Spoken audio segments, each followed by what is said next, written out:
Tuhan menciptakan kita sebagai makhluk sosial, sehingga kita biasa bergaul satu dengan yang lainnya. Namun saat ini wajib kita melaksanakan social distancing, yaitu jaga jarak aman satu dengan yang lainnya. Untuk apa? Untuk memutuskan mata rantai penyebaran dari COVID-19, dari virus corona.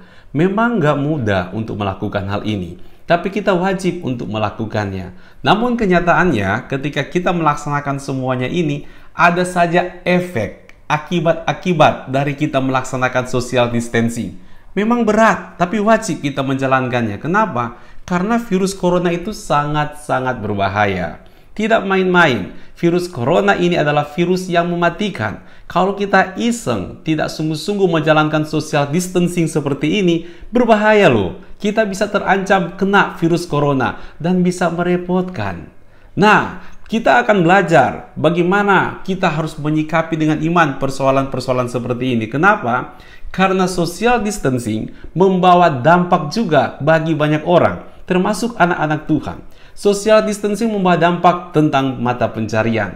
Ada banyak yang hilang mata pencarian. Ada banyak orang yang sulit untuk mencari makanan, tidak seperti dahulu. Mungkin Anda juga sebagai anak Tuhan mengalami hal yang sama. Bergumul untuk kebutuhan lauk pauk pada hari ini. Bergumul ketika melihat persediaan tambah hari makin kurang. Sulit untuk mendapatkan makanan dengan cepat seperti pada waktu yang lalu. Dan mungkin engkau berpikir, waduh, saya kerjaannya sudah hilang. Sudah mengalami PHK. Bagaimana ini? Atau usahamu sudah tidak lancar lagi. Sehingga kebutuhan hari-hari bagaimana supaya bisa tercukupi? Saudaraku dalam kasih Tuhan Yesus Kristus, kita harus ingat baik-baik bahwa Tuhan peduli dengan kehidupan Anda. Tahu dari mana?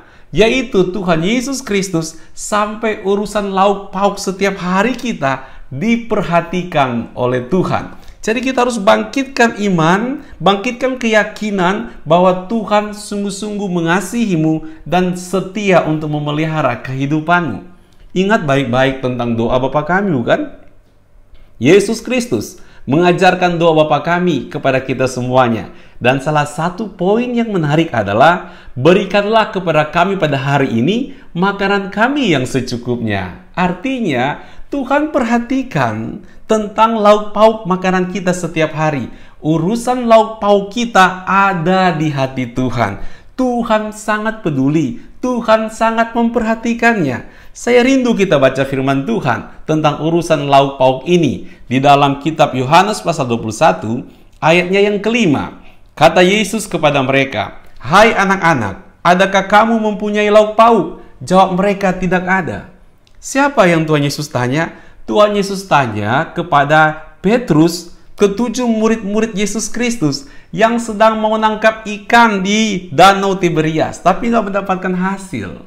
Yesus bukan tanya, "Shalom, haleluya, apa kabar? Bagaimana kerohanianmu? Bagaimana imanmu? Bagaimana kedewasaan rohanimu? Bagaimana urusan sorga?" Enggak, bukan itu yang Tuhan Yesus tanyakan.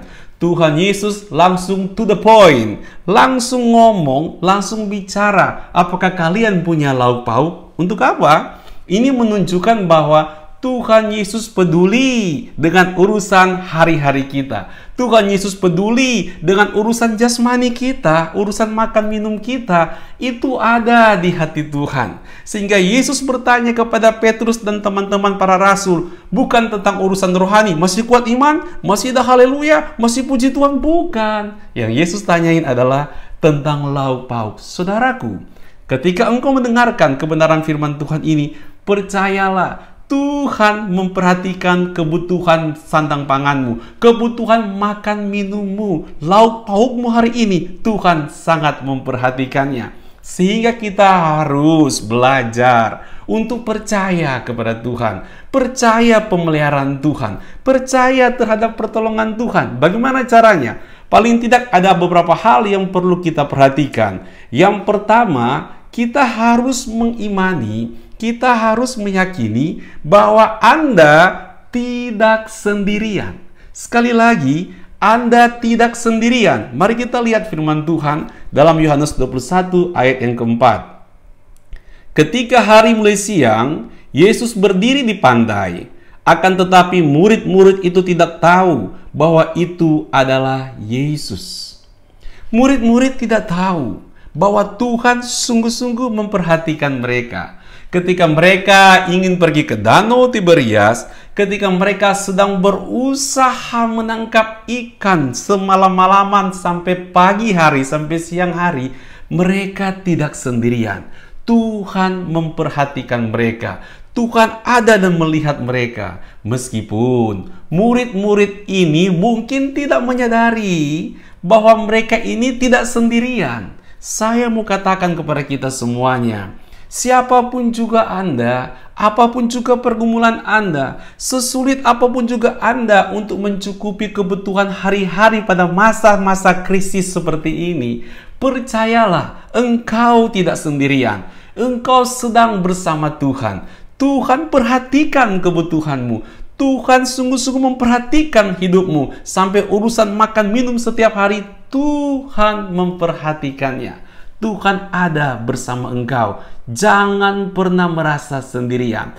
Tuhan menyertaimu dan Tuhan akan memberikan kekuatan kepadamu. Dan poin yang kedua adalah Anda butuh arahan dari Tuhan. Kita butuh arahan dari Tuhan. Mari kita lihat firman Tuhan di Yohanes pasal 21 ayat yang ke-6. Maka kata Yesus kepada mereka, tebarkanlah jalamu di sebelah kanan perahu, maka akan kamu peroleh. Ketika mereka mendapatkan arahan dari Tuhan, maka mereka mendapatkan banyak sekali ikan di dalam jalan mereka. Arahan dari Tuhan adalah pintu pembuka buat kehidupanmu supaya engkau tetap diberkati di masa-masa sulit sekalipun seperti saat ini.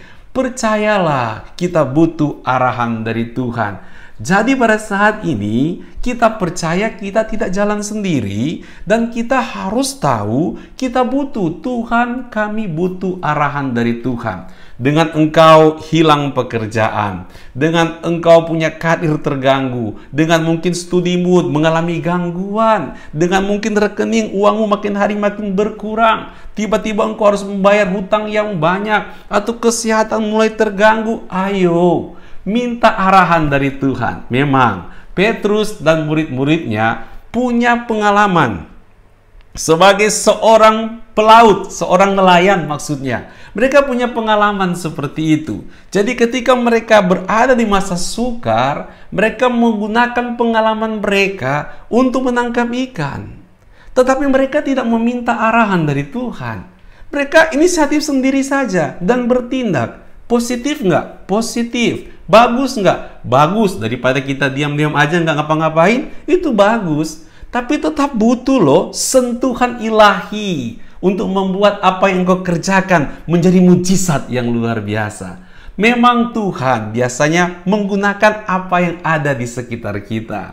Memang Tuhan menggunakan apa yang pernah kita punya. Misalkan Anda punya pengalaman, Anda mempunyai keahlian tertentu, betul, Tuhan mau menggunakan itu. Seperti Petrus dan murid-murid, mereka nelayan, Tuhan pakai itu sebagai berkat buat mereka. Anda punya pengalaman apa? Punya keahlian apa? Tapi tetap saja berdoa, Tuhan, dengan pengalaman yang engkau punya, dengan apa yang engkau bisa lakukan, minta arahan dari Tuhan, supaya Tuhan mengarahkan engkau, sehingga ketika engkau bertindak, maka Tuhan akan membuat tindakanmu itu membawa hasil untuk kebutuhan rumah tanggamu, untuk kebutuhan-kebutuhan yang lainnya yang sedang engkau gumuli pada saat ini.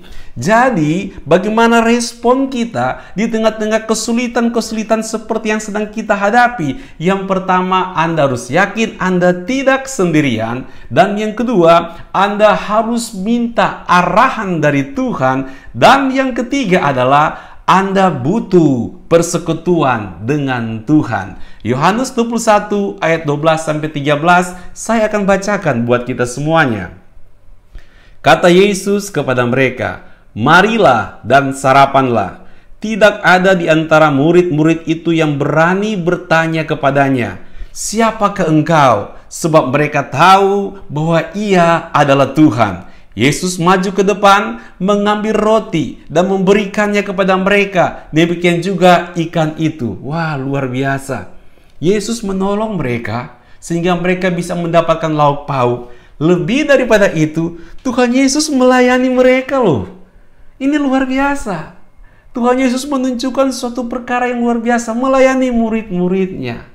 Dengan apa? Dengan menyajikan makanan kepada mereka. Dengan menyiapkan mereka roti untuk mereka makan, ikan untuk mereka makan. Dan jamuan makan ini mengungkapkan tentang persekutuan antara murid-murid dengan Yesus Kristus. Antara pribadi yang luar biasa, pribadi Yesus Kristus dengan murid-muridnya. Saudaraku dalam kasih Tuhan Yesus, memang ada social distancing, yaitu jaga jarak antara orang yang satu dengan orang yang lainnya. Tetapi jangan sampai hal ini membuat engkau punya hubungan rohani dengan Tuhan juga jaga jarak. Tambah hari jarak rohanimu dengan Tuhan Yesus makin jauh. Nggak boleh begitu. Justru masa-masa seperti ini, di masa social distancing seperti ini, yang dibutuhkan adalah bangun keakraban rohani. Jangan pasang jarak dengan Tuhan. Bangun kedekatan rohani dengan Tuhan. Keintiman dengan Bapa Surgawi. Artinya, tingkatkan persekutuan Anda secara pribadi, heart to heart dengan Tuhan Yesus Kristus. Kita perlu itu, karena setelah Tuhan memberikan petunjuk kepada murid-muridnya, dan setelah mereka mendapatkan apa yang mereka butuhkan, Tuhan mengajak mereka untuk bersekutu dengan Tuhan Yesus Kristus, menikmati uluran tangan Tuhan, menikmati tindakan-tindakan Tuhan Yesus Kristus, menikmati kasih sayang Tuhan Yesus, menikmati kekuatan dari Tuhan Yesus Kristus. Saudaraku, pastikan ketika pergumulan ini sedang kita jalani, bukan membuat engkau jauh dari Tuhan, tetapi membuat engkau makin dekat dengan Tuhan. Jadi, percayalah, urusan lauk paukmu Tuhan pasti sediakan. Asalkan kita ingat, kita tidak sendiri, kita bersama Tuhan. Kita harus belajar minta petunjuk dari Tuhan. Dan ketika Tuhan mengarahkan engkau, jangan lupa Tuhan. Terus bersekutu dekat dengan Tuhan Yesus. Anda pasti bisa. Bersama Tuhan Yesus Kristus, engkau pasti mengalami pertolongan Tuhan. Tuhan Yesus memberkati.